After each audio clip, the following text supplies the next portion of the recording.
ও নাতি, বিপিএল 2025 কোন দলের অধিনায়ক ক্যাডারে? দাদু, রংপুর রাইডার্সের ক্যাপ্টেন্সির ভার পেয়েছে নুরুল হাসান সোহান। ওদিকে নবাগত দল ঢাকা ক্যাপিটালসের দায়িত্বে রয়েছে শ্রীলঙ্কান ব্যাটসম্যান থিসারা পেরেরা।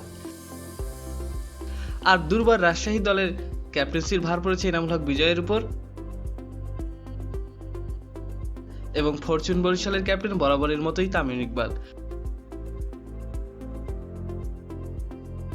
এবং খুলনা টাইগার্সের ক্যাপ্টেন্সির দায়িত্ব পেয়েছে বাংলাদেশ টিমের অলরাউন্ডার মেহেদী হাসান মিরাজ। চিটাগাং কিংসে রয়েছেন মোহাম্মদ মিঠুন,